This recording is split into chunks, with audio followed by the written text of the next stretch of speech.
زندگی در بعضی شهرها و حتی سفر به اونها میتونه خیلی ترسناک باشه. شهرهایی که جرم و جنایت در گوشت و پوست و استخون اون شهرها حس میشه. سلام بچه‌ها، من سروشم و اینجا فارسی فکته.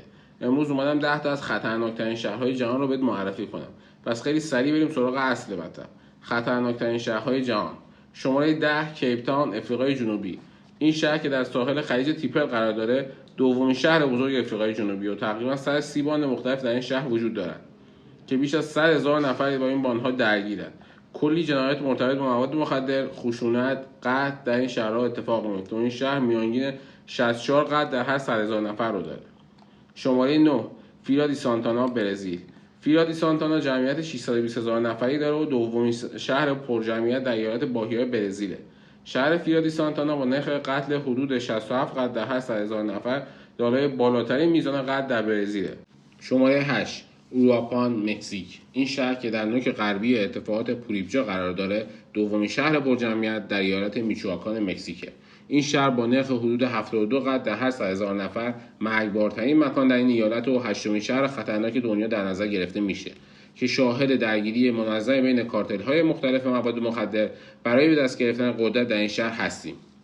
شماره 7 سن لوئیس، ایالات متحده. سن لوئیس در نزدیکی میزوری و رود میسیسیپی دومین شهر بزرگ در ایالت میزوری آمریکاست. سن لوئیس که نرخ حدود 87 قتل در هر 100,000 نفر رو داره، یکی از خطرناکترین شهرهای ایالات متحده آمریکاست.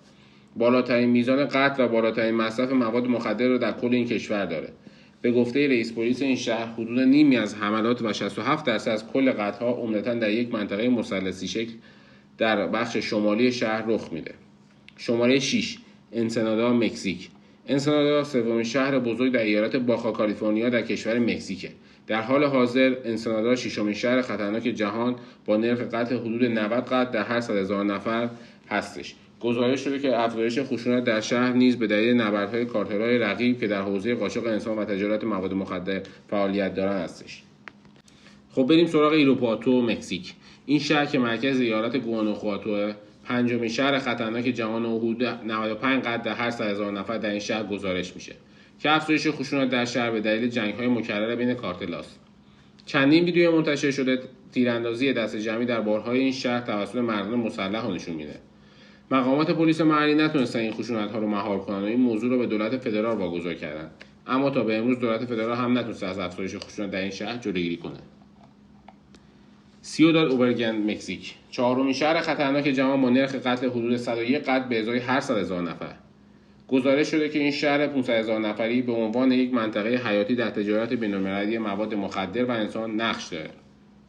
شهر سیوداد خوارز، مکزیک. این شهر که معمولا با خوارز گفته میشه، با جمعیتی 150,000 نفری بدترین شهر برای زنان در مکزیک و خشونت علیه زنان در این شهر طی سالها افزایشی بوده. در حال حاضر خوارز با نرخ حدوداً 103 قتل در هر 100,000 نفر سومین شهر خطرناک جهانه. قبلا خوارز همیشه میزبان ساکنان الپاسو تگزاس بود که همیشه برای کلوب‌های شبانه به خوارز می‌اومدند. اما افزایش نرخ جرم و جنایت منجر به فروپاشی صنعت گردشگری شهر شده. شماره 2 تیخوانا، مکزیک. شهر تیخوانا در ایالت باخا کالیفرنیا در غرب مکزیک و دومین شهر بزرگ این کشوره. این شهر همچنین پربازدیدترین شهر مرزی جهان و با شهر سن دیگو واقع در ایالت کالیفرنیا آمریکا 24 کیلومتر مرز مشترک داره. شهر تیخوانا به فقر شدیدش معروفه و بسیاری از جنایات فجیع مثل تجاوز جنسی، آدمربایی و قتل در آن گزارش میشه و نرخ 105 قتل در هر 100,000 نفر رو داره. اعتقاد بر اینه که این حجم بالای خشونت در شهر عمدتاً به دلیل قاچاق انسان و تجارت مواد مخدری که توسط باندهای مختلف انجام میشه. همچنین خشونت ناگهانی نیز اغلب بین باندهای رقیب در این شهر رخ میده. و اما خطرناکترین شهر جهان، سلایا، مکزیک. با جمعیتی بالغ بر 640,000 نفر در جنوب ایالت گواناخواتو، مکزیک واقع شده و در حال حاضر این شهر با نرخ 110 قتل در هر 100,000 نفر به عنوان خطرناکترین شهر جهان شناخته میشه. گزارش شده که افزایش خشونت در این شهر به دلیل تلاش‌های کارتل‌ها برای حذف همدیگه هستش.